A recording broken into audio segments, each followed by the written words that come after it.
ಅಂಗಳದಿಂದ ಬಂದು ಪರಿಶುದ್ಧವಾದ ಸ್ಥಳಕ್ಕೆ ಬಂದ್ರಿ. ಈಗ ಮಹಾಪರಿಶುದ್ಧವಾದ ಸ್ಥಳಕ್ಕೆ ಪ್ರವೇಶ ಮಾಡಿದ್ದೀರಿ. ಕರ್ತನಿಗೆ ಸ್ತೋತ್ರ ಉಂಟಾಗಲಿ. ಮನುಷ್ಯನು 3 ಭಾಗವಾಗಿ ಮಾಡಲ್ಪಟ್ಟಿದ್ದಾನೆ: ದೇಹ, ಪ್ರಾಣ, ಆತ್ಮ. ಹೊರಗಡೆ ಇರುವಂತಹ ದೇಹ ರೀತಿಯಲ್ಲಿದೆ, ಅದು ಪ್ರಾಣ ಇದೆ, ಇದು ವಿಶೇಷವಾದದ್ದು, ಇದು ಆತ್ಮನ ಒಂದು ಆಂತರ್ಯ ಅಂದ್ಬಿಟ್ಟು ನಾವು ನೋಡ್ತಾ ಇದ್ದೇವೆ.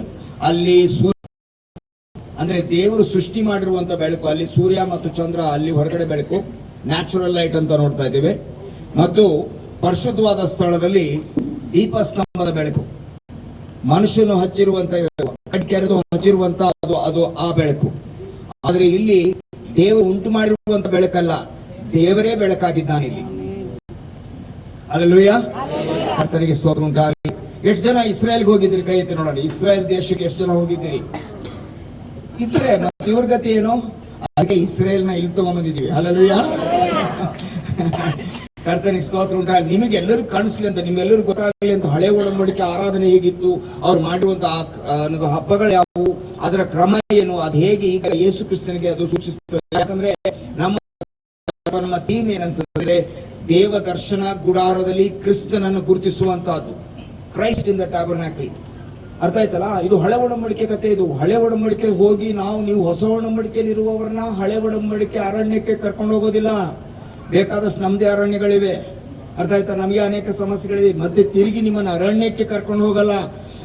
ಅದರ ಬದಲಾಗಿ ನಾವೇನ್ ಮಾಡ್ತಿದೀವಿ ಅಂತಂದ್ರೆ, ಅರಣ್ಯದಲ್ಲಿ ನೆಡಲ್ಪಟ್ಟಿರುವಂತ ಈ ದೇವದರ್ಶನದ ಗುಡಾರವನ್ನ ಅದರ ಮೂಲಕ ಕ್ರಿಸ್ತನನ್ನು ಹೇಗೆ ಸೂಚಿಸ್ತದೆ ಅನ್ನುವಂತ ಈ ಗುರುತುಗಳನ್ನ ನಾವು ಕಾಣ್ತಾ ಇದೀವಿ. ಈಗಾಗಲೇ ಒಂದೇ ಬಾಗಿಲು ಯೇಸು ಸ್ವಾಮಿ, ಒಂದೇ ಯಜ್ಞ ಯೇಸು ಸ್ವಾಮಿ ಅಲ್ವಾ?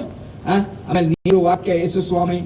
ಅಷ್ಟೇ ಅಲ್ಲ, ಬೇರೆ ಎಲ್ಲ ಕೂಡ ನೋಡುವ ರೊಟ್ಟಿ ಯೇಸು ಕ್ರಿಸ್ತನು, ದೀಪ ಅಥವಾ ಬೆಳಕು ಯೇಸು ಕ್ರಿಸ್ತನು, ಪ್ರಾರ್ಥನೆ ಆತನ ಹೆಸರಿನಲ್ಲಿ ಮಾಡುವಂತದ್ದು, ಪ್ರಾರ್ಥನೆ ವಿಶೇಷತೆ ಈಗಾಗಲೇ ಜಾರ್ಜನ್ನ ತೋರಿಸಿದ್ದಾರೆ ಅಲ್ವಾ?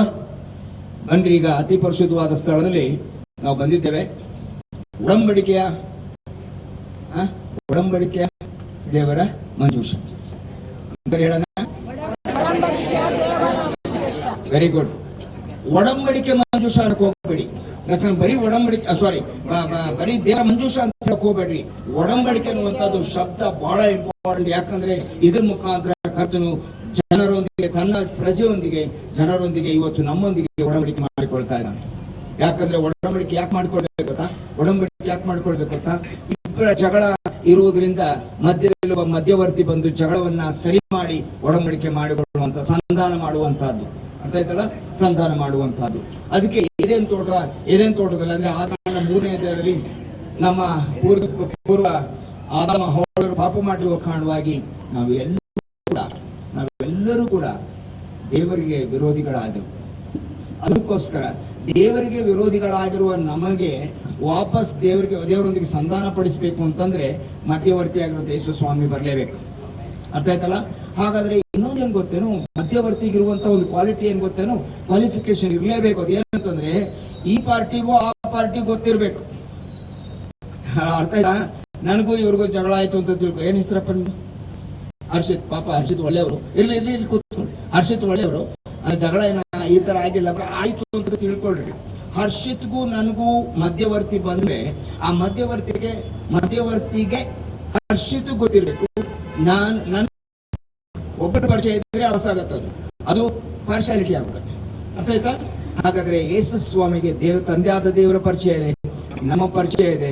ಅದಕ್ಕೋಸ್ಕರ ಅದನ್ನು ಶಿಬೆಯಲ್ಲಿ ತೂಗಾಡಿ ಶ್ರಮೆ ಪಟ್ಟು ಸತ್ತು ಹೂಣಲ್ಪಟ್ಟು ಎದ್ದು ಬಂದಿದ್ದಾನೆ. ಹಲ್ಲೆಲೂಯಾ. ಅದಕ್ಕೋಸ್ಕರ ಒಡಂಬಡಿಕೆ ಮಾಡಿಕೊಳ್ಳುವಂತ ಮಂಜೂಷ ಇದು. ಆದ್ರೆ ಅದೇ ಸಮಯದಲ್ಲಿ ಇದನ್ನು ಹಗುರಾಗಿ ತಗೊಳ್ಳುವಂತ, ಇದನ್ನು ಮುಟ್ಟಿದವನೊಬ್ಬನು ಸತ್ತ ಹಳೆ ಒಡಂಬಡಿಕೆ. ಅವನ ಹೆಸರು ಉಜ್ಜನು. ಇದನ್ನು ಬಹಳ ಪವರ್ಫುಲ್ ಆಗಿತ್ತು. ಕೆಲವು ಸಾರಿ ಇವರು ಅದನ್ನೇನ್ ಮಾಡ್ತಿದ್ರು ಅಂದ್ರೆ ಯುದ್ಧಕ್ಕೆ ತಗೊಂಡು ಹೋಗ್ತಾ ಇದ್ರು. ಯಾಜಕರು ಹೊತ್ತು ಯುದ್ಧಕ್ಕೆ ತಗೊಂಡು ಹೋಗ್ತಾ ಇದ್ರು. ಆ ಶಕಾಯ್ ಎಂಬ ದೇವರ ತೇಜಸ್ಸು ಇದ್ರ ಮೇಲೆ ಇರ್ತಾ ಇತ್ತು. ಒಂದು ಮಶ್ರೂಮ್ ಅಣಬೆ ತರ, ಒಂದು ಮಶ್ರೂಮ್ ತರ ಹೊರಗಡೆ ಕಾಣಿಸ್ತಾ ಇತ್ತು. ಅದು ಎತ್ಕೊಂಡು ಹೋಗುವಂತ ಸಮಯದಲ್ಲಿ ವೈರಿ ಅದನ್ನ ನೋಡಿ, ಆ ಮೋಡವನ್ನು ನೋಡಿ ಹೆದರಿ ಆಗ್ಲೇ ಅವ್ರು ಕ್ಯಾನ್ಸಲ್ ಮಾಡ್ಬಿಡ್ತಾ ಇದ್ರು, ಸೀಸ್ಫೈರ್ ಮಾಡ್ಬಿಡ್ತಾ ಇದ್ರು. ಅರ್ಥ ಆಯ್ತಲ್ಲ? ಹಾಗಾದ್ರೆ ಅಷ್ಟು ಭಯಾನಕವಾಗಿರುವಂತ ಒಂದು ಸಂಗತಿ ಇದು. ಇದನ್ನ ಯಾರು ಮುಟ್ಟುವಂಗಿಲ್ಲ. ದೇವರು ತಾನೇ ಇದರಲ್ಲಿ ಪ್ರಸನ್ನನಾಗಿ ಅವರನ್ನ ನಡೆಸುವ 40 ವರ್ಷ ನಡೆಸಿದನು ಅಂದ್ಬಿಟ್ಟು ನಾವು ನೋಡ್ತಾ ಇದ್ದೇವೆ. ಮತ್ತೆ ತಿರುಗಿ ನಾವು ನೋಡುವಂತದ್ದು ಏನಂತಂದ್ರೆ ಅದು ಹೊರಗಡೆ ಇರುವಂತಹದ್ದು ಪ್ರಪಂಚ, ಅಂಗಳ ಪ್ರಪಂಚ, ಅದು ಚರ್ಚ್ ಸಭೆ. ಮತ್ತು ಇದ್ಯಾವ್ದು ಗೊತ್ತಾ? ಪರಲೋಕ. ಏನೋ ನಾವು ಪರಲೋಕದಲ್ಲಿ ಇದ್ದೀವಿ ಈಗ. ಹಲ್ಲೆಲೂಯಾ, ಹಲ್ಲೆಲೂಯಾ ಅನ್ನಂಗಿಲ್ಲ, ಸರಿಯಾಗಿ ಅನ್ಬೇಕು. ಯಾಕಂತಂದ್ರೆ ನಾವು ಪರಲೋಕದಲ್ಲಿ ಇದ್ದೀವಿ ಈಗ. ನಮ್ಗೆ ಸಂತೋಷ ಆಗ್ತದೆ. ಮಾರ್ಗ, ಸತ್ಯ, ಜೀವ ಆತನಾಗಿದ್ದಾನೆ. ಹೊರಗಡೆ ಅದು ಮಾರ್ಗ ಆಗಿದ್ರೆ ಅದು ಸತ್ಯ, ಇದು ಜೀವ. ಅದಕ್ಕೋಸ್ಕರ ಈ ಜೀವ ಹೊಂದಿರುವಂತ ನಾವು, ಯೇಸು ಸ್ವಾಮಿಯನ್ನು ಅಂಗೀಕರಿಸಿರುವಂತ ನಾವು ಈಗ ಪರಲೋಕದಲ್ಲಿ ನಾವು ಆ ಅನುಭವಕ್ಕೆ ಬಂದಿದ್ದೇವೆ. ಯಾಕಂದ್ರೆ ಪರಲೋಕದಲ್ಲಿ ಕೂಡ ಯಾವ ಸೂರ್ಯನ ಬೆಳಕು, ಚಂದ್ರನ ಬೆಳಕು ಅವಶ್ಯಕತೆ ಇಲ್ಲ. ಅಲ್ಲಿ ಯಜ್ಞದ ಕುರಿಯಾದ ಆತನೇ ಅದಕ್ಕೆ ಬೆಳಕು ಎಂದ್ಬಿಟ್ಟು ನಾವು ನೋಡ್ತೇವೆ. ಅದೇ ಬೆಳಕು, ಅದೇ ತೇಜಸ್ಸು ಎಂದ್ಬಿಟ್ಟು ನಾವು ನೋಡುವಾಗ ಇದು ಸಂತೋಷದ ಸಂಗತಿ. ಹಾಗಾದ್ರೆ ಇದು ಮಹಾಪರಿಶುದ್ಧವಾದ ಸ್ಥಳದ ವಿಶೇಷತೆ ಏನಂತಂದ್ರೆ ಇದು ಚಚ್ಚೌಕ ಆಗಿರುವಂಥದ್ದು. ಹೀಗೆ 15, ಹೀಗೆ 15, ಎತ್ತರ ಕೂಡ 15 ಅಡಿ. ಅರ್ಥ ಆಯ್ತಲ್ಲ? ಹೊಸ ಯೆರೂಸಲೇಮ್ ಕೂಡ ಅದೇ ರೀತಿಯಾಗಿದೆ. ಉದ್ದ ಅಳತೆ, ಅಡ್ಡ ಅಳತೆ, ಎತ್ತರ ಅಳತೆ ಸೇಮ್ ಇದೆ. 21ನೇ ಅಧ್ಯಾಯ ಪ್ರಕಟಣೆ ಹೋಮ್ವರ್ಕ್ ಕೊಡ್ತೀನಿ. ಟೀಚರ್ ಆಗಿದ್ದೀನಿ, ಬೈಬಲ್ ಟೀಚರ್ ಆಗಿದ್ದೀನಿ, ಹೋಮ್ವರ್ಕ್ ಕೊಡ್ತೀನಿ. ನೀವು ಪ್ರಕಟಣೆ 21ನೇ ಅಧ್ಯಾಯ ಓದ್ಕೊಂಡು ನೋಡ್ರಿ ಮನೇಲಿ ಇವತ್ತು. ಹೊಸ ಯೆರೂಸಲೇಮಿನ ಒಂದು ಮೆಜರ್ಮೆಂಟ್ ಸರಿ ಇರಲಿ. ಒಡಂಬಡಿಕೆ ಮಂಜೂಷದ ಪೆಟ್ಟಿಗೆಯಲ್ಲಿ 2 ಭಾಗವಾಗಿದೆ. ಒಂದು ಪೆಟ್ಟಿಗೆ ಕೆಳಗಡೆ ಇರುವಂತಹದ್ದು ಜಾಲಿ ಮರದಿಂದ ಮಾಡಲ್ಪಟ್ಟಿರುವಂತಹದ್ದು. ಜಾಲಿ ಮರ ಯಾವುದಕ್ಕೆ ಸೂಚನೆ ಆಗಿದೆ ಅಂತ ಹೇಳ್ಕೊಂಡ್ಬಂದ್ರು? ಯೇಸು ಸ್ವಾಮಿಯ ಮನುಷ್ಯತ್ವಕ್ಕೆ. ಅದರಲ್ಲಿರುವಂತಹ ಮುಳ್ಳುಗಳು, ಅದು ಇದು ಕಡೆ ನಾವು ನೋಡುವಾಗ ಏದೇನ್ ತೋಟದಲ್ಲಿ ಪ್ರಾರಂಭ ಆಯ್ತು. ಮಾನವನು ಪಾಪ ಮಾಡಿದಾಗ, ಕೇಳಿಸ್ಕೊಳ್ಳಿ, ಮಾನವನು ಪಾಪ ಮಾಡಿದಾಗ ದೇವರವನು ಹೊರಗೆ ಹಾಕುತ್ತಿನ ಮುಂಚೆ ಏನ್ ಹೇಳಿದೆ ಗೊತ್ತಾ? ಮುಳ್ಳು ಕಳೆಗಳು ಬೆಳಿತವೆ ಈಗ ಅಂತ. ಮುಳ್ಳು ಇರ್ಲಿಲ್ಲ ಮೊದಲು, ಹೌದಾ ಇಲ್ವಾ? ಮುಳ್ಳು ಇರ್ಲಿಲ್ಲ. ಅದಕ್ಕೋಸ್ಕರ ಪಾಪದಿಂದ ಶಾಪ, ನನ್ನ ಕೈ ನೋಡ್ರಿ, ಪಾಪದಿಂದ ಶಾಪ ಬಂತು, ಶಾಪದಿಂದ ಮುಳ್ಳು ಬೆಳೀತು. ಯೇಸು ಸ್ವಾಮಿ ಬಂದು ಮೇಲಿಂದ ಪಾಪ ತೆಗೆದು ಶಾಪ ತೆಗೆದು ಮುಳ್ಳನ್ನ ಬೆಂಕಿಗೆ ಹಾಕ್ಲಿಲ್ಲ. ಬದಲಾಗಿ ಕರ್ತನ ಕೆಳಗೆ ಬಂದು ಮುಳ್ಳನ್ನು ತಗೊಂಡು ತಲೆ ಮೇಲೆ ಇಟ್ಕೊಂಡು ಆ ಶಾಪವನ್ನ, ಪಾಪವನ್ನು ತೆಗೆದು ನಿವಾರಣೆ ಮಾಡಿ ನಮ್ಮನ್ನ ಪರಿಶುದ್ಧನಾಗಿ ಮಾಡಿ. ನೋಡ್ರಿ ಎಷ್ಟು ಒಂದು ಅರ್ಥಗರ್ಭಿತವಾಗಿರುವಂತಹ ಒಂದು ವಿಷಯ ಇದು. ಹಾಗಾದ್ರೆ ನೋಡೋಣ ಬನ್ರಿ. ಇದರಲ್ಲೂ ಯೇಸು ಸ್ವಾಮಿ ಗುರುತ ನೀಡಬೇಕು ನಾವೀಗ. ಯೇಸು ಸ್ವಾಮಿ ಎಲ್ಲಿದ್ದಾನೆ ಅಂತ ನಾವು ಹುಡುಕಾಟಕ್ಕೆ ಬಿದ್ದಿದ್ದೀವಿ ಅಲ್ಲ? ಹುಡುಕಾಟಕ್ಕೆ ಬಿದ್ದಿದ್ವಿ. ಯೇಸು ಎಲ್ಲಿದ್ದಾನೆ ತೋರಿಸ್ರಿ, ಯಾವ ಭಾಗದಲ್ಲಿ ಇದ್ದಾನೆ ತೋರಿಸ್ರಿ ಬೇಗ ಅಂತ ಹೇಳ್ತೇನೆ ಈಗ. ಮಂಜೂಷದ ಪೆಟ್ಟಿಗೆ ಮತ್ತು ಅದರ ಮೇಲಿರುವಂತ ಕೃಪಾಸನ. ಯಾವ ಆಸನ? ಹಳೆ ಒಡಂಬಡಿಕೆಯಲ್ಲಿ ಬೆಂಕಿ, ಸಿಡಿಲು, ಗುಡುಗು, ಯೆಹೋವನು ಇಂತೆನ್ನುತ್ತಾನೆ ಅಂತ ಆ ರೀತಿಯಾಗಿ ಭಯಂಕರವಾದ ಸುದ್ದಿ ಅಲ್ವಾ? ಆದ್ರೆ ಅದರ ಮಧ್ಯದಲ್ಲಿ ಕೃಪಾಸನ ಇದೆ ಅಂತಂದ್ರೆ ಅದು ವಿಶೇಷವಾದ ಸಂಗತಿ. ಯಾಕಂದ್ರೆ ಕೃಪೆ ಇಲ್ಲದೆ ಒಡಂಬಡಿಕೆ ಇಲ್ಲ, ಕೃಪೆ ಇಲ್ಲದೆ ಕ್ಷಮಾಪಣೆ ಇಲ್ಲ, ಕೃಪೆ ಇಲ್ಲದೆ ಪ್ರೀತಿ ಇಲ್ಲ. ಅದಕ್ಕೋಸ್ಕರ ಇವತ್ತು ಈ ಕೃಪಾಸನಕ್ಕೆ ಕರ್ತನು ನಮ್ಮನ್ನು ಕರ್ಕೊಂಡು ಬಂದಿದ್ರೆ ಇದು ಆತನ ಚಿತ್ತ. ನಾವಾಗೆ ಬಂದಿಲ್ಲ, ಇಲ್ಲಿ ಕರ್ತನು ತಾನೇ ಕರ್ಕೊಂಡು ಬಂದಿದ್ದಾನೆ. ಇವತ್ತು ನೀವೆಲ್ಲ ಹೋಗ್ಬೇಕಾಗಿತ್ತಾನೆ? ಹೌದಾ? ಯಾರಾದ್ರೂ ಎಲ್ಲ ಹೋಗ್ಬೇಕಾಗಿತ್ತಾನೆ? ಕ್ಯಾನ್ಸಲ್ ಮಾಡಿ ಬಂದಿದ್ರೆ ಯಾರಾದ್ರೂ? ಕರೆಕ್ಟಾ? ಕೆಲವರು ಬಂದಿರ್ಬೋದು, ಹೌದಾ? ಹಾಗಾದ್ರೆ ಈ ಒಡಂಬಡಿಕೆ ಮಂಜೂಷದ ಪೆಟ್ಟಿಗೆ ಒಳಗೆ 3 ಸಂಗತಿಗಳಿವೆ. ಆಮೇಲೆ ಇದನ್ನ ಮೊದಲು ಹೇಳ್ಬಿಡ್ತೀನಿ. ಕೆರೂಬಿಯರ ಆಕಾರದಲ್ಲಿ ಕೆರೂಬಿಯರು ಮತ್ತು ಸೆರಾಫಿಯರು ಒಂದು ಉನ್ನತ ತರಗತಿಯ ಒಂದು ದೇವದೂತರು. ಅವರು ದೇವರ ಪ್ರಸನ್ನತೆಯನ್ನು ಕಾಯುವಂತ ದೂತರಾಗಿದ್ದಾರೆ. ಸರಿ, ಆಮೇಲೆ ಈ ಪೆಟ್ಟಿಗೆ ಒಳಗೆ 3 ಸಂಗತಿಗಳು ಇಡಲ್ಪಟ್ಟಿತ್ತು. ಪ್ರಥಮವಾಗಿ ದಶಾಜ್ಞೆಗಳನ್ನ ಕೊಟ್ಟಿರುವಂತ 2 ಕಲ್ಲಿನ ಹಲಗೆಗಳು. ದಶಾಜ್ಞೆಗಳನ್ನ ಬರೆದಿರುವಂತ ದೇವರು ತಾನೇ ಬರ್ದ ಅಲ್ವಾ? ಹೇಗ್ ಬರ್ದ? ಬೆರಳಲ್ಲಿ ಅಲ್ವಾ? ದೇವರು ಬೆರಳಲ್ಲಿ ಬರೆದ್ರೆ ಏನೋ ಆಗುತ್ತೆ ರೀ. ನಿಮ್ಗೆ ಗೊತ್ತಾ ಏನಂತಂದ್ರೆ, ಕರ್ತನು ತಾನೇ ಆ ಒಂದು ದಶಾಜ್ಞೆಗಳನ್ನ ಬರೆದು ಮೋಶೆಗೆ ಕೊಟ್ಟ. ಬೆರಳಲ್ಲಿ ಬರೆದ್ರೆ ಏನೋ ಒಂದು ಆಗತ್ತೆ. ಈ ದಶಾಜ್ಞೆಗಳು ಏನಾಗಿತ್ತು ಗೊತ್ತೇನು? 430 ವರ್ಷ, ಕೇಳಿಸ್ಕೊಳ್ಳಿ, 430 ವರ್ಷ ಗುಲಾಮಗಿರಿಯಲ್ಲಿದ್ದಂತ ಯಾರು? ಇಸ್ರೇಲ್, ಐಗುಪ್ತ ದೇಶದಲ್ಲಿ. ಅವ್ರಿಗೆ ಸಂವಿಧಾನ ಇಲ್ಲ, ಅವ್ರಿಗೆ ಯಾವ ಕ್ರಮಗಳಿಲ್ಲ, ಸ್ಕೂಲ್ ಇಲ್ಲ, ಕಾಲೇಜ್ ಇಲ್ಲ. 400 ವರ್ಷ ಕಾಲೇಜ್ ಇಲ್ಲ, ಸ್ಕೂಲ್ ಇಲ್ಲ ರೀ, ಏನೇನು ಗೊತ್ತಿಲ್ಲ ಅವಕ್ಕೆ. ರೌಡಿ ಗ್ಯಾಂಗ್ ತರ ಇದ್ರು ಅವರು. ಅಂತಾನೆ ಮುಗಿದಾಯ್ತು, ಎಲ್ಲ ಹೊಡೆದು ಹಾಕ್ಬಿಡ್ತಾ ಇದ್ರು ಅವರು. ಯಾಕಂದ್ರೆ ಏನು ಇದನ್ನಿಲ್ಲ, no discipline, absolutely no etiquettes, manners ಏನೂ ಇಲ್ಲ, ಪ್ಲೀಸ್ ಇಲ್ಲ, ಸಾರಿ ಇಲ್ಲ, ಏನೂ ಇಲ್ಲ. ಅಂತ ಜನಾಂಗಕ್ಕೆ ಇವನು ಬಾಸ್. ಯಾರೋ ಮೋಶೆ ಪಾಪ. ಅರ್ಥ ಆಯ್ತಾ? ಕಷ್ಟ, ಅಯ್ಯೋ ಒಂದ್ ಕುಟುಂಬನೇ ಸಾಕೋದು ಕಷ್ಟ ಇದೆಯಲ್ವಾ ಯಜಮಾನ್ರಿಗೆ ಕೇಳ್ತೀನಿ. ಕರೆಕ್ಟಾ? ಆಗ್ತಾ ಇದ್ರಿ ಗೊತ್ತಿಲ್ಲ, ಬಟ್ ಕರೆಕ್ಟಾ ಅಲ್ವಾ? ಮಕ್ಕಳು ಇದ್ರೆ ಬೇಕಷ್ಟಿದೆ, ಸಮಸ್ಯೆಗಳು ಆಗ್ತಿದೆ, ಇರ್ತದೆ. ಹೆಂಡತಿಯಿಂದ ಆಗಲ್ಲ, ಸಮಸ್ಯೆಗಳು ಇವೆ ಪ್ರಪಂಚದಲ್ಲಿ. ಆದ್ರೆ ಇಷ್ಟೊಂದು ಜನಕ್ಕೆ ಅವನು ಲೀಡರ್ ಆಗಿದ್ರೆ ಅವನು ಹೆಂಗಾಗಿರ್ಬೇಕು, ಅವನು ಕಂಗಾಲು ಅಲ್ವಾ? ಆದ್ರೆ ದಶಾಗ್ನಿಗಳನ್ನ ಹೊತ್ತಂತ ಈ ಒಂದು ಮೋಶೆ ಅದನ್ನ ತಗೊಂಡು ಕೆಳಗಡೆ ಇಳಿತಾ ಇದ್ದಾನೆ. ಅದು ಅವರಿಗೆ ಸಂವಿಧಾನ ಆಯಿತು, ಹೇಗಿರ್ಬೇಕು ಅಂತ. ಆತ್ಮೀಯವಾಗಿ, ಸಾಮಾಜಿಕವಾಗಿ ಮತ್ತು ಕೌಟುಂಬಿಕವಾಗಿ ಹೇಗೆ ಜೀವನ ಮಾಡಬೇಕು ಅನ್ನುವಂಥ ಆ ಕಟ್ಟಳೆಗಳು ಅಲ್ಲಿ ಅವರಿಗೆ ಬಯಲಾದವು. ಆರಾಧನೆ ಹೇಗೆ ಮಾಡಬೇಕು ಅಂತ ಮತ್ತೆ ತಿರುಗಿ ಮುಂದೆ ಕರ್ತನು ಆಜ್ಞೆಗಳನ್ನು ಕೊಟ್ಟು ಅವರಿಗೆ, ಇವತ್ತು ನೋಡ್ಬೇಕು, ಆ ಪ್ರೇಯರ್ ಶಾಲ್ ಎಷ್ಟು ಚೆನ್ನಾಗಿ ಜಾರ್ಜ್ ಅಣ್ಣ ತೋರಿಸ್ತಾ ಇದ್ರು. ಅದನ್ನ ಪ್ರೇಯರ್ ಶಾಲ್ ಹೊತ್ಕೊಂಡು ಹೇಗೆ ಪ್ರಾರ್ಥನೆ ಕಲಿಸ್ತಾ ಇದ್ರು ಅವರಂತ, ಎಷ್ಟು ಶ್ರೇಷ್ಠವಾಗಿ ಅಂತ ಅಡವಿಯಲ್ಲಿ. ಸರಿ ಇರಲಿ, ವಾಪಸ್ ಬರೋಣ. ಇಲ್ಲಿ ಕ್ರಿಸ್ತನನ್ನು ಕಾಣ್ತಾ ಇದ್ದೀವಿ ನಾವು ಅಲ್ವಾ? ಈ ದಶಾಜ್ಞೆಗಳು ಯೇಸು ಸ್ವಾಮಿಗೆ ಸೂಚನೆ ಆಗಿದೆ. ಯೋಹಾನ 1:1 ಬೇಗ 1, 2, 3.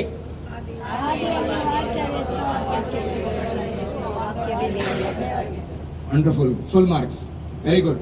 ಹಾಗಾದ್ರೆ ಆದಿಯಲ್ಲಿ ವಾಕ್ಯವಿತ್ತು, ಆ ವಾಕ್ಯವು ದೇವರ ಬಳಿ ಇತ್ತು, ಆ ವಾಕ್ಯವೇ ದೇವರಾಗಿತ್ತು. 14ನೇ ವಚನ, ಆ ವಾಕ್ಯವೆಂಬುವವನು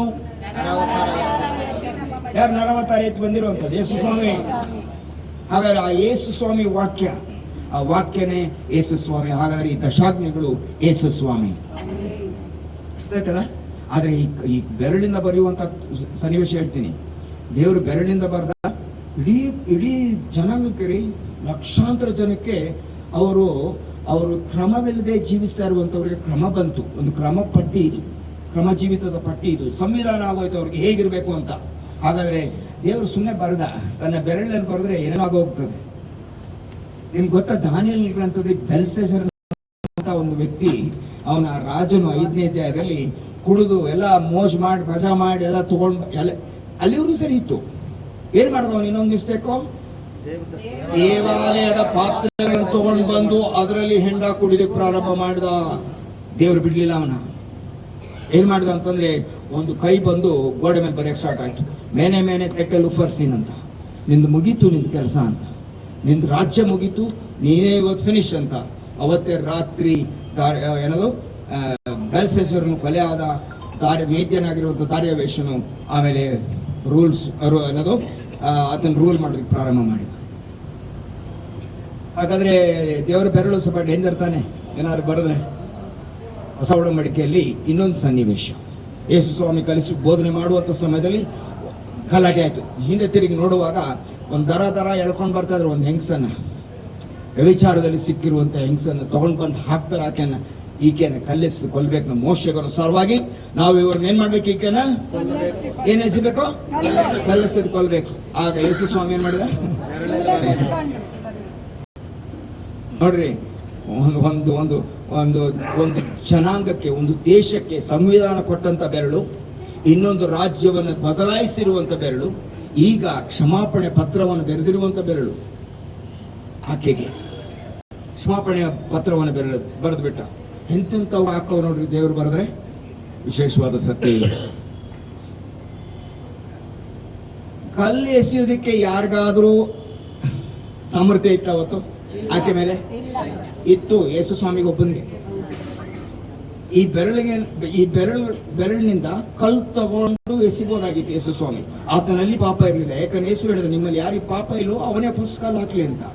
ಯೇಸು ಸ್ವಾಮಿ ಒಬ್ಬನಿಗೆ ಆ ಅರ್ಹತೆ ಇತ್ತು.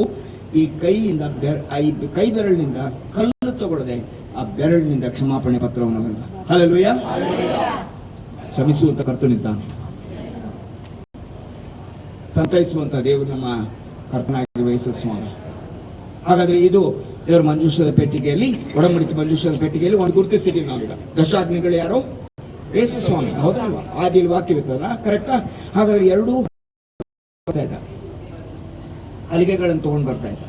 ಆ ಹಲಿಗೆಗಳು ಹೇಗೆ ಬರೆಯಲ್ಪಟ್ಟಿತ್ತು ಗೊತ್ತಾ? ಹಲಿಗೆಗಳು ಹೇಗೆ ಬರೆಯಲ್ಪಟ್ಟಿತ್ತು ಅಂತಂದ್ರೆ, ಅದು ಈ ಕಡೆ ನನ್ನ ಕಡೆಗೆ 5 ಆಜ್ಞೆಗಳು, ಇದೇ 5 ಆಜ್ಞೆಗಳು ಈ ಕಡೆ. ನಿಮ್ ಕಡೆಗೆ ಹಿಂದೆ ಕೂಡ ಅದೇ 5 ಆಜ್ಞೆಗಳು, ಈ ಕಡೆ 5 ಆಜ್ಞೆಗಳು. ಯಾಕಂತಂದ್ರೆ ದೇವ್ರ ವಾಕ್ಯ ಏನಾಗಿದೆ ಇಬ್ಬಾಯಿ ಎರಡು ಕಡೆ ಮೊನೆಯಾಗಿದೆ ಅದು. ಅದಕ್ಕೆ ಇವನು ಪಾಸ್ಟರ್ ಆಗಿದ್ದ, ಯಾರು ಪಾಸ್ಟರ್ ಮೋಶೆ ಅವನ ಹೆಸರು. ಎಷ್ಟು ನಿಮ್ಮ ಕಾಂಗ್ರಿಗೇಷನ್ ಅಂದ್ರೆ ಲಕ್ಷಾಂತರ ಆಗ್ತಿತ್ತು. ಅವನು biggest church in the world ಅದು, ಅರ್ಥ ಆಯ್ತಾ? ಒಬ್ನೇ ಪಾಸ್ಟ್ರು. ಹೆಂಗಾಗಿರ್ಬೇಕು ಅವ್ನಿಗೆ. ನಿಮ್ಮ ಪಾಸ್ಟ್ರಿಗೆ ಹೇಳೋಗ್ರಿ ಹೆಂಗಿದೆ ಅಂತ. ಸರಿ, ಕೇಳಿಸ್ಕೊಳ್ಳಿ. ಆ ಸಂವಿಧಾನ ಐತಲ್ಲ, ಅದು ಧರ್ಮಶಾಸ್ತ್ರ ಐತಲ್ಲ, ಅವನಿಗೇನ್ ಭಯ ಆಗ್ತಿರ್ಬೋದ ಅಂತಂದ್ರೆ ಅವನು ಬೆಟ್ಟ ಇಳಿತಾ ಇದ್ದಾನೆ, ಅವನಿಗೂ ಅದೇ ಬೈಬಲ್ ಈ ಕಡೆ, ಜನರಿಗೂ ಅದೇ ಬೈಬಲ್ ಆ ಕಡೆ. ಅದಕ್ಕೆ ಎರಡು ಬೈಬಲ್ ಅದು ಇಬ್ಬಾಯಿ ಕತ್ನೆ ಅಂತ ಅದಕ್ಕೆ ಕರೆಯುವಂತದ್ದು. ಅದಕ್ಕೋಸ್ಕರ ಅಂತ ಮೋಶೆ ಅದನ್ನ ತಗೊಂಡು ಬಂದು ಅವ್ರಿಗೆ ಕೊಟ್ಟ.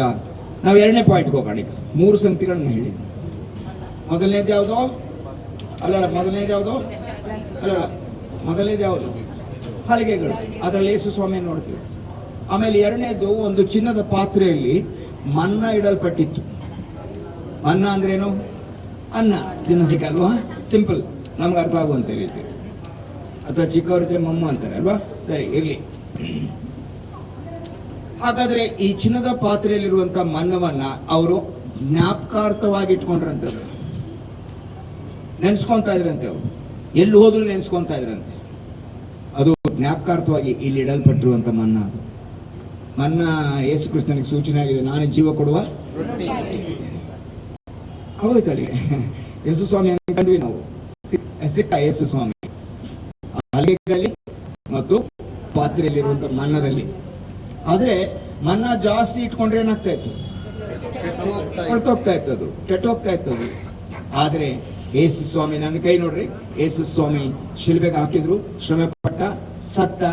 ಆತನು ಕೊಳೆಯೋ ಅವಸ್ಥೆಯನ್ನು ನೋಡಗೊಳಿಸಲಿಲ್ಲ, ಎದ್ದು ಬಂದ.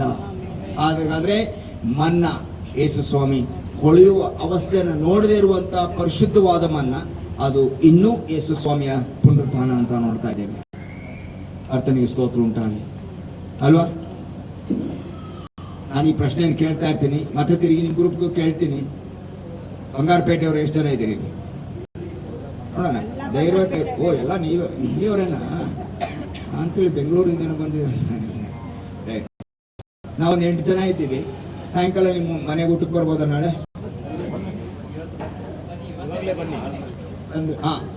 ಆದ್ರೆ ಬಂದ್ರೆ 1 ತಿಂಗಳು ಇರ್ತೀವಿ.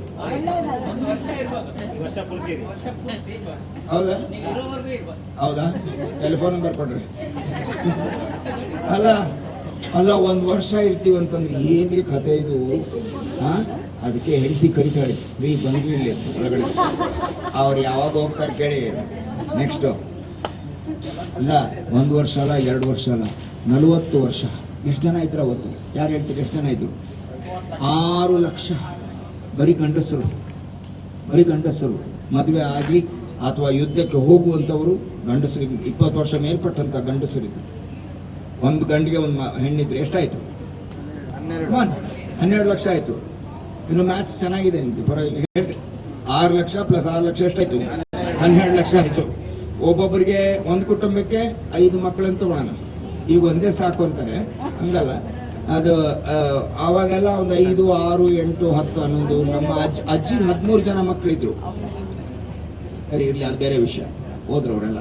ಆದ್ರೆ ಹೇಳ್ತೀನಿ, ಒಂದು ಆವ್ರೇಜ್ ಆಗಿ 5 ಮಕ್ಕಳನ್ನು ತಗೊಳ್ಳೋಣ ಒಂದು ಕುಟುಂಬಕ್ಕೆ. ಆದ್ರೆ ಎಷ್ಟು ಮಕ್ಕಳಾದ್ರು? ಎಷ್ಟು? 16 lakhs ಆಗಲ್ಲ. ಗಂಡನಿಗೆ ಬೇರೆ ಮಕ್ಕಳು, ಹೆಂಡತಿಗೆ ಬೇರೆ ಮಕ್ಕಳು, ಅಭಾಸ ಆಗತ್ತೆ. ಅದಕ್ಕೆ ಬರೀ 6 ಲಕ್ಷ ಕುಟುಂಬಗಳು. 6 ಲಕ್ಷ ಇಂಟು 5 ಎಷ್ಟು? 30 ಲಕ್ಷ. ನಾನು ಹಂಗೆ ಉತ್ತರ ಕೊಟ್ಟಿದ್ದೆ, ಡೋಂಟ್ ವರಿ. ಸರಿ, ಹಾಗಾದ್ರೆ 30 ಲಕ್ಷ ಪ್ಲಸ್ 12 ಲಕ್ಷ ಎಷ್ಟಾಯ್ತು? 42 ಲಕ್ಷ ಜನ. ಅವ್ರಿಗೆ ಏನ್ ಕೊಡ್ಬೇಕು? BLD, breakfast, lunch, dinner. ಅರ್ಥ ಆಯ್ತಾ? ಆಮೇಲೆ ದೇವ್ರು ಏನ್ ಮಾಡಿದ? ವರ್ಷದ ಕೊನೆಗೆ ಒಂದು ಸ್ಕ್ಯಾನರ್ ಕಳಿಸಿದ್ನ, ಸ್ಕ್ಯಾನ್ ಮಾಡ್ಬೋ, ಒಂದು GPay ಮಾಡಿ ಅಂತ. ಪೂರ್ಣನಾಗಿದ್ದಾನೆ. ಹಲ್ಲೆಲೂಯಾ. ಇವತ್ತು ಅನ್ನ ಕೊಟ್ಟಿದ್ದಾನ್ರಿ. ಹಲ್ಲೆಲೂಯಾ. ಅನ್ನ ವೇಸ್ಟ್ ಮಾಡಬಾರ್ದು. ನಮಗೆ 3 ಜನ ಮಕ್ಕಳು. ಅಲ್ಲಿ ಫಸ್ಟ್ ಹೇಳಿದ್ರಲ್ಲ, ಅವರೇ ನಮ್ಮ ಮಿಸ್ಸಸ್ ಅಲ್ಲಿ ಹೇಳಿದ್ರಲ್ಲ ಫಸ್ಟ್ ಸ್ಟಾರ್ಟಿಂಗಲ್ಲಿ. ಅವರು ಅಡುಗೆ ಮಾಡ್ತಾರೆ, ನಾನು ಸರ್ವ್ ಮಾಡ್ತಾ ಇದ್ದೆ, ನಾನು ನೀಡುವಂಥದ್ದು. ನಾನು ನೀಡಿದ್ರೆ ಮಕ್ಕಳು ಖುಷಿ, ಅಪ್ಪ ನೀವೇ ನೀಡ್ರಿ ಅಂತ. ಯಾಕಂತಂದ್ರೆ ನಾನು ಬೈತಿದ್ದೆ, ಸಾಕೆ ನೋಡು, ಹಾ ಸಾಕು, ಎಷ್ಟು ಬೇಕಾಗುವಷ್ಟು ಅಷ್ಟೇ ಹಾಕ್ಸ್ಕೊ. ಯಾಕಂದ್ರೆ ಪ್ರಶ್ನೆ ಇಷ್ಟೇ, ಇವತ್ತಿಗೂ ಅವ್ರು ಪಾಠ ಕಲ್ತಿದ್ದಾರೆ ಅದನ್ನು. ಯಾಕಂತಂದ್ರೆ ಊಟ ಹಾಕಿದ ತಕ್ಷಣ ಏನ್ ಮಾಡ್ತೀವಿ ನಾವು? ತಿನ್ನೋಕಿನ ಮುಂಚೆ ಏನ್ ಮಾಡ್ತೀವಿ? ಪ್ರಾರ್ಥನೆ.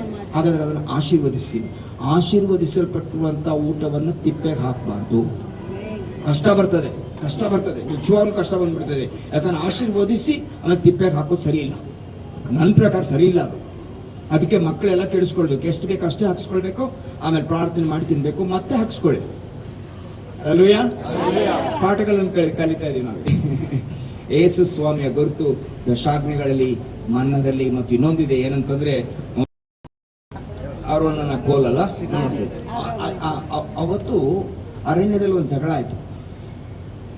ಅಣ್ಣಾರ್ಪೇಟೆ ಅವ್ರಿಗೆ ಜಗಳ ಅಂದ್ರೆ ಗೊತ್ತಾ? ಗೊತ್ತಿಲ್ಲಲ್ಲ? ಗೊತ್ತಿಲ್ವಾ ಜಗಳ? ಸಾಹೇಬ್ರು ತಲೆ ಆಡಿಸ್ತದ್ರೆ ಹಿಂಗಂತ ನೋಡು. ಜಗಳ ಅಂದ್ರೆ ಗೊತ್ತು ತಾನೆ? ಜಗಳ ಅಂದ್ರೆ ಇಷ್ಟೇ ಸಿಂಪಲ್. ಏನಂದ್ರೆ ಬೆಳಿಗ್ಗೆ ಒಳ್ಳೆ ಶರ್ಟು ವಿತ್ ಕಾಲರ್ ಹಾಕೊಂಡು ಹೋಗೋದು, ವಾಪಸ್ ಬರುವಾಗ ಕಾಲರ್ ಇರಲ್ಲ. ಆಯ್ತಾ? ಏನಣ್ಣ ಕರೆಕ್ಟಾ? ಅದೇ ಜಗಳ, ಕಿತ್ತಾಡ್ತವ್ರೆ. ಅದಕ್ಕೆ ಮೋಶೆ ಹೇಳ್ತಾ, ನೀನ್ ಬಿಡಿಸ್ಕೊಂಡು ಬಂದಿರುವಂತ ಜನ ನಾನು ನೋಡಿ ಕಿತ್ತಾಡ್ತಾ ಇದಾರೆ ಇಲ್ಲಿ ಅಂತ. ಅದಕ್ಕೆ ದೇವ್ರು ಹೇಳ್ದ, ನಾನು ಜಗಳ ಬಿಡಿಸ್ತೀನಿ, ನೀನೇನು ಮಾಡೋಣ, ನಾನು ಒಂದು ಯೋಚನೆ ಮಾಡ್ತೀನಿ, ನೀನೇನು ತಲೆ ಕೆಡಿಸ್ಕೊಬೇಡ ಅದ್ರ ವಿಷಯದಲ್ಲಿ. ಸಿಂಪಲ್. ಏನಂದ್ರೆ 12 ಜನ ಅಲ್ವಾ, 12 ಕುಲಗಳಲ್ವಾ, 12 ಒಂದೊಂದು ಕುಲಕ್ಕೆ ಒಂದೊಂದು ಕೋಲ್ ತಗೊಂಡು ಅಲ್ಲಿಡು, ಪರಿಶುದ್ಧ ಸ್ಥಳದಲ್ಲಿಡು. ಆಮೇಲೆ ನಾಳೆ ಬೆಳಿಗ್ಗೆ ಹೋಗಿ ನೋಡು, ಯಾರ ಕೋಲ್ ಚಿಗುರಿರುತ್ತೋ ಆ ಕುಲನೇ ಆರಿಸ್ಕೊಂಡಿದ್ದೀನಿ ಅಂತ. ಅವ್ರಿಗೆ ಏನ್ ಗೊತ್ತಾ ಜಗಳ ಇರೋದು? ಇವರೇ ಪ್ರಸಂಗ ಮಾಡ್ಬೇಕಾ, ಇವರೇ ಅಭಿಷಕ್ತರ, ಇವರೇ ಗಿಟಾರ್ ಬಾರಿಸ್ಬೇಕಾ, ಇವರೇ ಇದೆಲ್ಲ ಕೇಳಿಸ್ಕೊಂಡಿದ್ದೀರ ನಿಮ್ ಚರ್ಚೆ, ನಮ್ಮ ಚರ್ಚೆ ಇರುತ್ತಿದು. ಅದಕ್ಕೆ ನಾನು ಇನ್ನೊಂದು ಹೇಳ್ತೀನಿ, ನನ್ನ ಕೈ ನೋಡ್ರಿ, ಅಭಿಷೇಕ ಆದವರನ್ನ ಸುಮ್ಮನೆ ಬಿಟ್ಬಿಡಿ, ಸುಮ್ಮನೆ ಬಿಡು. ಏನೋ ಸಮಸ್ಯೆಗಳಿದ್ರೆ, ಏನೋ ಸಮ್ ಅದರ್ ಫೈನಾನ್ಷಿಯಲ್ ಏನೋ ಒಂದು ಸಮಸ್ಯೆಗಳಿದ್ರೆ ಸಾಲ್ವ್ ಮಾಡೋಣ, ಮಾತಾಡೋಣ, ಎಲ್ಲ ಮಾಡೋಣ. ಯಾಕಂದ್ರೆ ರೂಲ್ಸ್ ಇದೆ, ಬಿಟ್ಬಿಡಿ. ನಾನು ಪಾಸ್ಟ್ ಆಗಿರ್ಬೋದು 100 ಜನಕ್ಕೆ ನಾನು 100ರಷ್ಟು ಲೆಕ್ಕ ಕೊಡ್ಬೇಕಾಗತ್ತೆ. ನಾನು ಒಬ್ಬಂದೇ ಅಲ್ಲ, ಬೇರೆಯವ್ರದ್ದು ಲೆಕ್ಕ ಕೊಡ್ಬೇಕು. ಅದೇ ರೀತಿಯ ಮೋಶೆ ಲೆಕ್ಕ ಕೊಡ್ಬೇಕಾಗಿತ್ತು.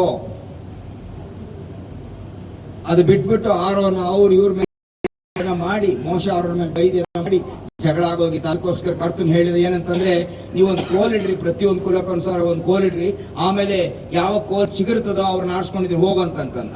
ಮಾರನೇ ದಿವಸನೇ 24 hours ಆಗಿಲ್ಲ, 24 ಗಂಟೆ ಒಳಗೆ ಆ ಒಣಗಿರುವ ಕೋಲ್ ಏನಾಗಿದೆ, ಚಿಗುರ್ತು. ಆಮೇಲೆ ಏನಾಯ್ತು, ಮೊಗ್ಗು ಬಿಡ್ತದೆ ಫಸ್ಟ್. ಆಮೇಲೆ ಮೊಗ್ಗು ಏನಾಗುತ್ತೆ, ಹೂ ಆಗ್ತದೆ. ಹೂ ಏನಾಗ್ತದೆ, ಕಾಯಿ ಆಗ್ತದೆ. ಕಾಯಿ ಏನಾಗ್ತದೆ, ಹಣ್ಣಾಗ್ತದೆ.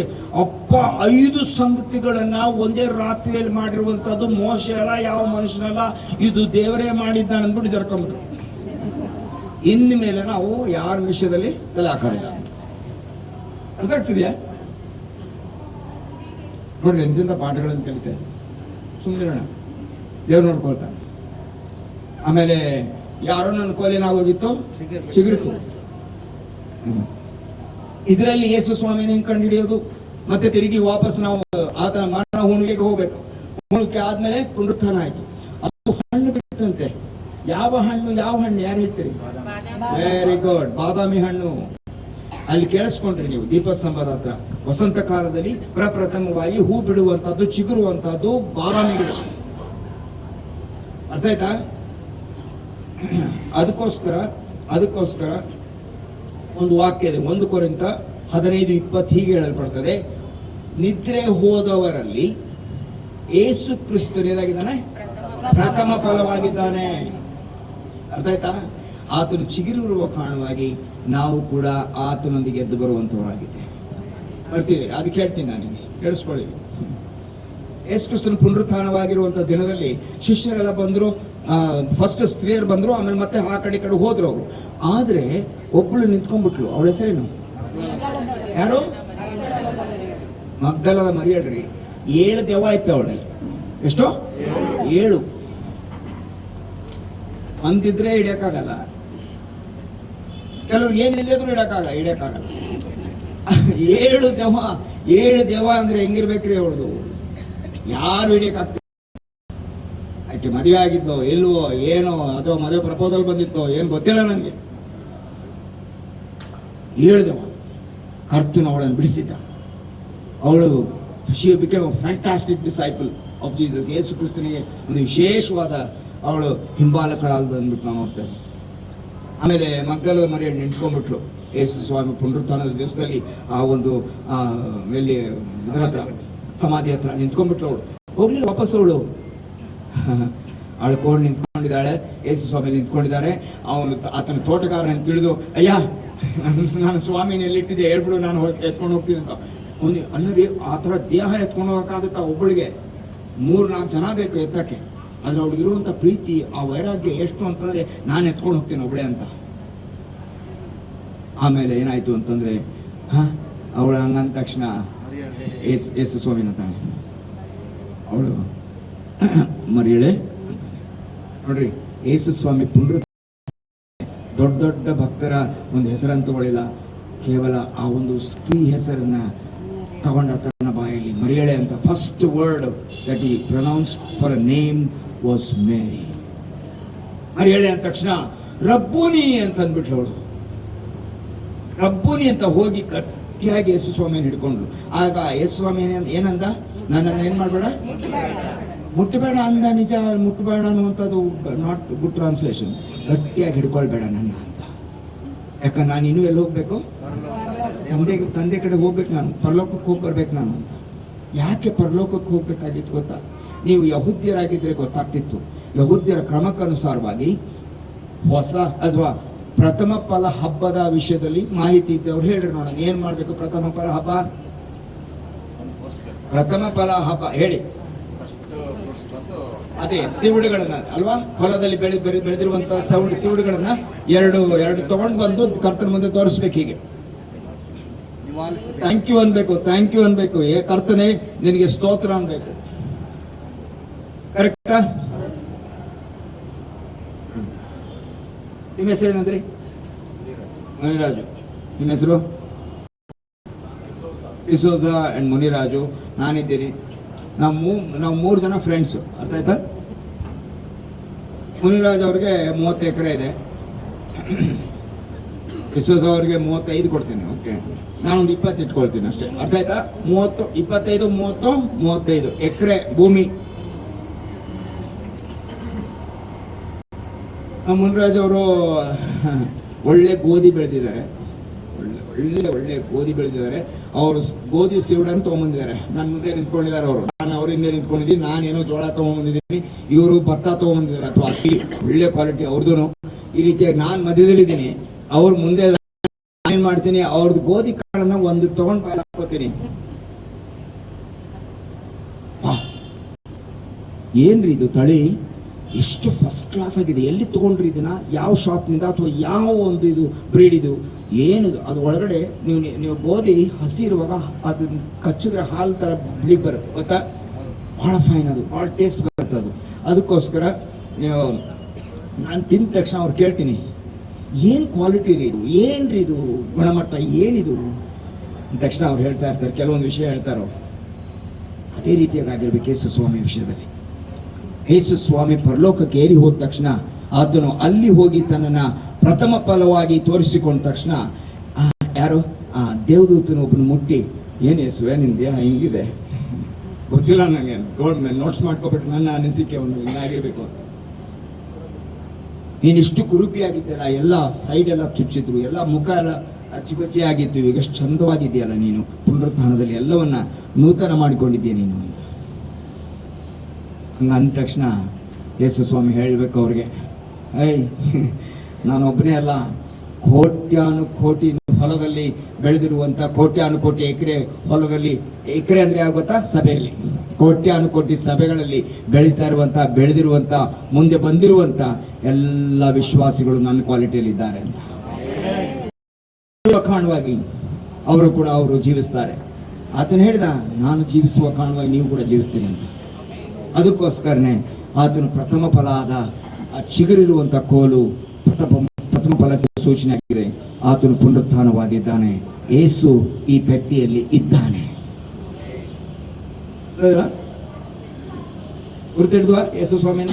3 ಐಟಮ್ಸ್ ಗುರ್ತಿಡಿದ್ವಿ. ಈಗ ಇನ್ನೊಂದು ವಿಶೇಷವಾದ ಸಂಗತಿ ನಾನು ಹೇಳ್ತೇನೆ. ಇಲ್ಲೊಂದು ತುತ್ತೂರಿ ಇಟ್ಟಿದ್ದೀನಿ. ಇದು ಪ್ರಾಣಿದು, ಇದು ಇಸ್ರೇಲ್ ದೇಶದಲ್ಲಿರುವಂತದ್ದು ಪ್ರಾಣಿದು. ಊದ್ತೇನೆ ಇದನ್ನ. ಇದು ಯಾವುದಕ್ಕೋಸ್ಕರ ಊದ್ತಾ ಇದ್ರು ಅವತ್ತು ಅಂತಂದ್ರೆ, ಮೋಶೆ ಪಾಸ್ಟರ್ ತಾನೆ, ಮೋಶೆ ಲೀಡರ್, ಅವನ ಪಾಸ್ಟರ್ ಕಮಿಟಿ ಇದಾರಲ್ಲ, ಯಾವುದು ಹಿರಿಯರು ಇದ್ದಾರಲ್ಲ, ಹಿರಿಯರನ್ನೆಲ್ಲ ಕರಿಬೇಕು ಅಂದ್ರೆ ವಾಟ್ಸಾಪ್ ಇರಲಿಲ್ಲ ಅವ್ನು ಪಾಪ, ಗೊತ್ತಾಯ್ತಾ? ಗ್ರೂಪ್ ಇರಲಿಲ್ಲ, ವಾಟ್ಸಾಪ್ ಇರಲಿಲ್ಲ. ಇದೇ ವಾಟ್ಸಾಪ್ ಅವನಿಗೆ, ಇದೇ ವಾಟ್ಸಾಪ್. ಇದನ್ನ ಊದಿ ಕರೀತಾ ಇದ್ರು, ಹಿರಿಯರನ್ನ ಕರೀರಿ ಅಂತ ಅಂದ ತಕ್ಷಣ ಇವರು ಏನದು ಈ ಒಂದು ಕೊಂಬನ್ನು ಹಿಡಿದಿರುವಂತ ಯಾಜಕರು ಅದನ್ನ ಈ ರೀತಿಯಾಗಿ ಬ್ಲೋ ಮಾಡ್ತಾ ಇದ್ರಿ. ನಾವು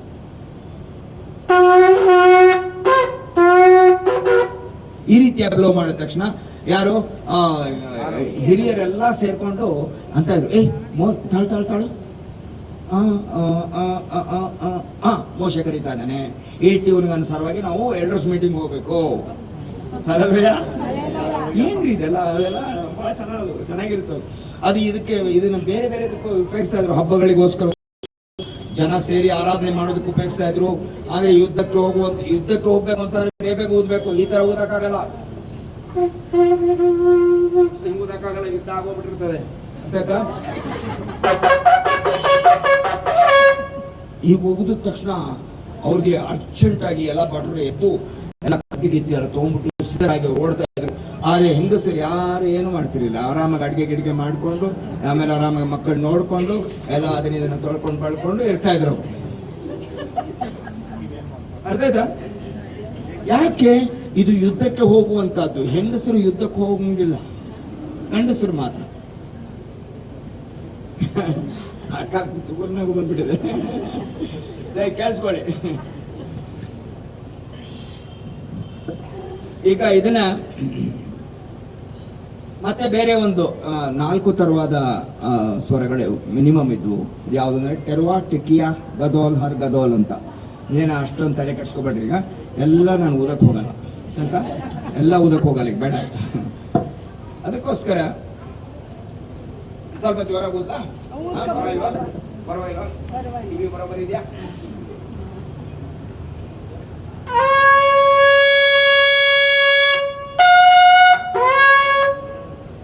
ನೋಡಿ, ಒಂದೇ ಎಷ್ಟು ಜೋರ ಕೇಳಿಸುತ್ತೆ. ಅಲ್ಲಿ ಸಾವಿರಾರು ಇದ್ವು ಅಂತ. ಈ ಕಡೆ ಪಶ್ಚಿಮಕ್ಕೆ, ಉತ್ತರಕ್ಕೆ, ದಕ್ಷಿಣಕ್ಕೆ ಎಲ್ಲಾ ಕಡೆಗೆ ಟ್ರೈಬ್ಸ್ ಇದ್ರಲ್ಲ.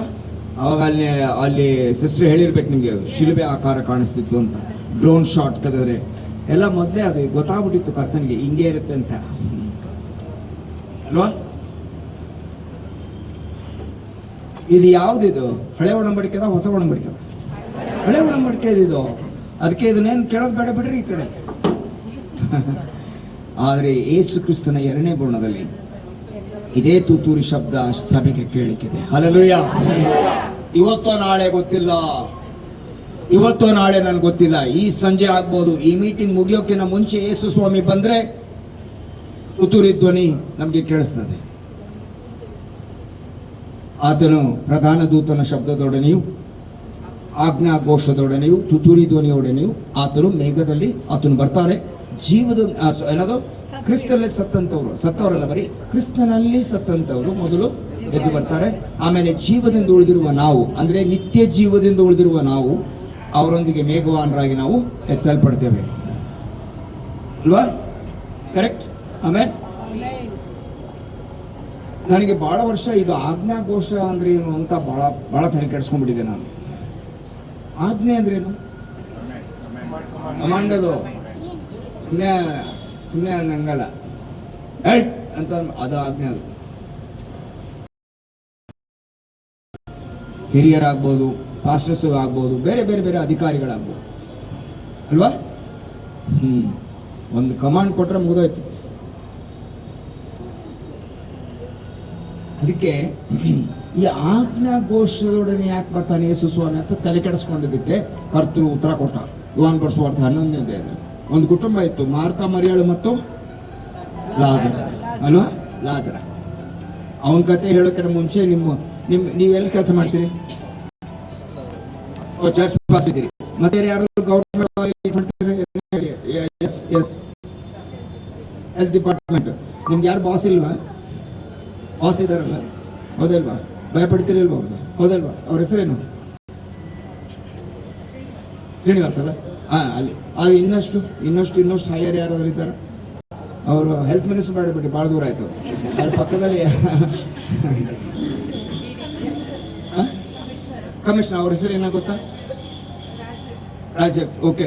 ಅವರು ನೀವು ಹೋಗಿ ನಾವು ಹೋಲಿ ಬಿಡಿ, ಕಮಿಷನರ್ ಬೇಡ, ಎಂಥದ್ದು ಬೇಡ, ಈ ಖಾತಾ ಮಾಡಿಸ್ಕೊಳಕ್ ಹೋಗ್ತೀವಲ್ಲ, BBMP ಆಫೀಸ್, ತಾಲೂಕು ಆಫೀಸ್ಗೆ ಹೋಗ್ಬಿಟ್ಟು ಸರ್ ಸರ್ ಸರ್ ಸರ್ ಆ ಫಾರ್ಮ್ ತೆಗಿ, ನಮ್ದು ಅದು. ಕರೆಕ್ಟಾ? ಎಷ್ಟು ಸರ್ ಸರ್ ಅಂತ ಪಡ್ಕೊಂತ ಇರ್ತೀವಿ. ಬಗ್ಗಿ ಅವ್ರು ಹೇಳ್ತಾರೆ, ಇಲ್ಲ ನಾಳೆ ಬಾ ಹೋಗು. ಸರ್ ಇಲ್ಲ ಸರ್, ಟೈಮ್ ಆಗುತ್ತೆ ರೀ, ನಾಳೆ ಆಗ್ಲಿಕ್ಕಿಲ್ಲ. ಅವ್ರು ನಾಳೆ ಬಾ ಅಂತಾರೆ, ಕಡೆಗೆ ಒಪ್ಕೊಂಡು ಸರ್ ಅಂತ ಹೋಗ್ತೀವಿ. ಅವರು ಏನಾದರೂ 2-3 ದಿವಸದಲ್ಲಿ ತೀರ್ಕೊಂಡ್ಬಿಟ್ರೆ ಅವ್ರ ಹೆಸರು ರಾಜು ಅಂತ ತೊಗೊಂಬಿಡೋಣ. ಯಾರು ರಾಜು ಇಲ್ಲ ತಾನೆ? ಸರಿ, ಹಾಗಾದ್ರೆ ರಾಜು ಅಂತ ತೊಗೊಂಬಿಡೋಣ. ಆ ರಾಜು ಅವ್ರ ಹತ್ರ ಹೋಗಿ ಸರ್ ಸರ್ ಅಂತ ಇರ್ತೀರಲ್ಲ, ರಾಜು ತೀರ್ ಹೋದ್ರೆ ಏನಾಗ್ತದೆ? ಅವ್ರಿಗೇನಂತ ಕರಿತೀವಿ? Very good. ಏನಂತ? ಹೆಣ ಅಂತ ಕರಿತೀವಿ. ಅದು ಹೋಯ್ತಾ ಬಂತಾ ಅಂತ ಕೇಳ್ತೀವಿ, ಡೆಡ್ ಬಾಡಿ ಅಂತೀವಿ ಅಲ್ವಾ. ಆದರೆ ಯೇಸು ಸ್ವಾಮಿ ಒಬ್ಬನಿಗೆ ಒಂದು ಡೆಡ್ ಬಾಡಿಗೆ ಹೆಸರಿಡಿದು ಕರೆಯಲು ಶಕ್ತನಾಗಿದ್ದಾನೆ. ಯಾರೋದು? ಲಾಜರ್ನೇ. ಯಾಕಂತಂದ್ರೆ ಸತ್ತವನೇ ಹೊರಗೆ ಬಾ ಅಂತಿದ್ರೆ ಎಲ್ಲಾ ಸತ್ತವ್ರು ಹೊರಗೆ ಬರ್ತಾ ಇದ್ರು. ಅದಕ್ಕೆ ಕರೆಕ್ಟಾಗಿ ಪರ್ಟಿಕ್ಯುಲರ್ ಆಗಿ ಕರ್ತನು ಲಾಜರ್ನ ಹೆಸರು ಹೇಳಿ, ಆತನು ಆ ಒಂದು ಹೆಣಕ್ಕೆ ಹೆಸರು ಹೇಳಿ ಆತನು ಅವನನ್ನು ಈಚೆ ಕರೆದ. ಅದಕ್ಕೋಸ್ಕರನೇ ಈಗ ಸೀರಿಯಸ್ ಆಗತ್ತೆ, ಕೇಳಿಸ್ಕೊಳ್ರಿ. ಇನ್ನು ಈ 5 ನಿಮಿಷ ಮುಗಿಸ್ತೇನೆ, ಕೇಳಿಸ್ಕೊಳ್ರಿ. 5:17 ಏನ್ ಹೇಳುತ್ತೆ? 2 ಕೊರಿಂಥ, ಯಾವನಾದ್ರೂ ಕ್ರಿಸ್ತನಲ್ಲಿದ್ರೆ ಅವನೇನಾಗ್ತಾನೆ? ಯಾವನಾದ್ರೂ ಸಭೆಯಲ್ಲಿದ್ರೆ ನೂತನ ಸೃಷ್ಟಿ ಆಗ್ತಾನೆ ಅಂತ ಬರೆದಿದೆಯಾ? ಯಾವನಾದ್ರೂ ಕಮ್ಯುನಿಯನ್ ತಗೊಂಡ್ರೆ ನೂತನ ಸೃಷ್ಟಿ ಆಗಲಿ ಅಂತ ಬರೆದ್ರೆ ಇಲ್ಲ. ಯಾವನಾದ್ರೂ ಪಾಸ್ಟ್ರಿಗೆ ಸಲ್ಯೂಟ್ ಹೊಡೆದ್ರೆ ಇಲ್ಲ, ಅವೆಲ್ಲ ನೂತನ ಸೃಷ್ಟಿ ಆಗಲ್ಲ. ಯಾವನಾದ್ರೂ ಕ್ರಿಸ್ತನಲ್ಲಿದ್ರೆ ಅವನು ನೂತನ ಸೃಷ್ಟಿ ಆಗ್ತಾನೆ. ಪೂರ್ವ ಸ್ಥಿತಿ ಹೋಗಿ ಎಲ್ಲ ನೂತನ ಆಯ್ತು ಅಂದ್ಬಿಟ್ಟು ನಾವು ನೋಡ್ತೇವೆ. ಕೇಳಿಸ್ಕೊಳ್ಳಿ. ಈಗ ನಮ್ಮ ಬೆಂಗಳೂರು ಸಮಾಧಿ ನೋಡಿದ್ರೆ, ಕೆಲವರು ನೋಡಿದ್ರಲ್ಲ, ಎಲ್ಲಿ ಹೊಸೂರು ಸಿಮೆಂಟ್ ನೋಡಿದ್ರೆ ತಾನೆ? ಇಷ್ಟೇ ಇದೆ ಅದು. ಎಷ್ಟು ಒಂದು 6-7 ಎಕರೆ ಇರ್ಬೇಕಷ್ಟೇ. ಅದು ಎಷ್ಟು ಕೋಟಿ ಜನ ಸತ್ತು ಹೋಗಿದ್ದಾರೆ, ಹೌದಲ್ವಾ? ಅದಕ್ಕೆ ಏನ್ ಮಾಡ್ತಾರೆ ಗೊತ್ತಾ ಅವರು? ನನಗೆ ಹೆಂಗೆ ಅಂತ ಗೊತ್ತಿರಲಿಲ್ಲ. ಅಲ್ಲಿವರೆಗೂ ನಾವು ಕೆಲಸ ಮಾಡಿದೆ, ಹಿಂಗೆಲ್ಲ ಮಣ್ಣು ಆಗ್ತಾ ಇತ್ತಲ್ಲ, ನಾನು ಸ್ವಲ್ಪ ನಿಂತ್ಕೊಂಡ್ಬಿಟ್ಟು ಅವ್ನಿಗೆ ಹೋಗಿ ಕೇಳಿದೆ. ಎಲ್ಲರೂ ಹೊರಟರು, ನಾನು ಹೋಗಿ ಅವ್ನು ಕೇಳಿದೆ, ಇಷ್ಟೊಂದು ಜನ ಹೆಂಗೋ ಉಣ್ತೀರ ನೀವು ಅಂತಂದ್ರೆ, ಭಾಳ ಸಿಂಪಲ್ ಸರ್, ಯಾರು ಒಬ್ರನ್ನ ಅದ್ರ ಮೇಲೆ ಗಿಟ್ಟೆ ಕಟ್ಟಲ್ವಲ್ಲ, ಅದನ್ನೆಲ್ಲ ನೋಡಿ ಇಟ್ಕೊಂಡಿರ್ತೀವಿ ನಾವು. ಆಮೇಲೆ ಅದನ್ನೆಲ್ಲ ತೆಗೆದ್ಬಿಟ್ಟು ಅದನ್ನ ಮೂಟೆ ಮಾಡಿ ಇಟ್ಬಿಟ್ಟು ಇನ್ನೊಬ್ಬನ ಹಾಕ್ತೀವಿ ಅದ್ರ ಮೇಲೆ ಅಂತ. ಹಂಗೆ ಇನ್ನೊಬ್ಬರನ್ನ ಹಾಕೋದು, ಒಬ್ಬರ ಮೇಲೆ ಈ ತರ ಇದೆ. ಅದ್ರಲ್ಲಿ ಏನ್ ಗೊತ್ತೇನೋ, 3 ಜನ ವಿಶ್ವಾಸಿಗಳು, ಮಧ್ಯದಲ್ಲಿ ಒಬ್ಬ ಅವಿಶ್ವಾಸಿ, ಇನ್ನೊಬ್ಬ ಆದ್ರೆ ಯಾವ ಫೈಲ್ ತೆಗಿಬೇಕು ಅಂತ ಯಾರಿಗ್ ಗೊತ್ತು? ಯೇಸು ಸ್ವಾಮಿ ಮಾತ್ರ. ಹಲ್ಲೆಲೂಯಾ. ಆದ್ರೆ ಇವತ್ತು ನಾನು ಬಿಡಲ್ಪಡ್ತೀನ,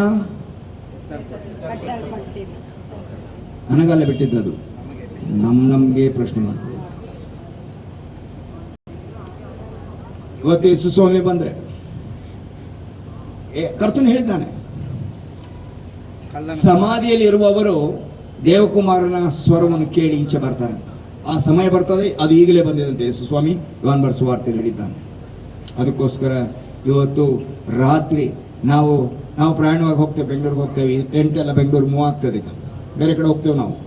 ಇಮಿಡಿಯೇಟ್ ಅಲ್ಲ, ಇನ್ನೊಂದು ತಿಂಗಳು 2 ತಿಂಗಳು ಬಿಟ್ಟು ಇನ್ನೊಂದು ಕಡೆ ಹೋಗ್ತೇವೆ ನಾವು ಹೋಗುವಂಥ ಸಮಯದಲ್ಲಿ ಯೇಸು ಸ್ವಾಮಿ ಬಂದರೆ ನಮ್ಮ ಕಾರ್ ಡೆಫಿನೆಟ್ ಆಗಿ ಆಕ್ಸಿಡೆಂಟ್ ಆಗುತ್ತೆ, ಯಾರು ಇರಲ್ಲ ಒಳಗೆ. ಹಲ್ಲೆಲೂಯಾ. ಆ ಭರವಸೆ ಇವತ್ತು ನನಗಿದೆ. ಈ ಭರವಸೆ ನಮಗೆಲ್ಲರಿಗಿದೆಯಾ? ಮಕ್ಕಳಿಗಿದೆಯಾ? ನಾನು ನಿಜವಾಗ್ಲೂ ಯೇಸು ಸ್ವಾಮಿ ಮಗುನ ಯೇಸು ಸ್ವಾಮಿ ಮಕ್ಕಳ ನೀವು, ಯೇಸು ಸ್ವಾಮಿ ಮಕ್ಕಳ ನೀವು, ಯೇಸು ಸ್ವಾಮಿ ಮಗನ ನಾನು? ಈ ಪ್ರಶ್ನೆಯನ್ನು ನಾವು ಕೇಳ್ಕೊಳ್ಬೇಕಿರುತ್ತೆ. ಸೀರಿಯಸ್ ಇಶ್ಯೂ ಇದು. ನಾವು ಸುಮ್ಮನೆ ಯಾವುದೋ ಎಕ್ಸಿಬಿಷನ್ ತೋರಿಸ್ಬಿಟ್ಟು ಇದೆಲ್ಲ ತೋರಿಸ್ಬಿಟ್ಟು ಇದು ಬಂಗಾರದ್ದು ಇದು ಇದು ಇದು ಅಂತ ಹೇಳಿ ಹೋಗಕ್ಕೆ ಬಂದಿಲ್ಲ. ನಾವು ಒಂದು ತೀರ್ಮಾನಕ್ಕೆ ಇವತ್ತು ಬರಬೇಕು. ಇವತ್ತು we have to come to a decision.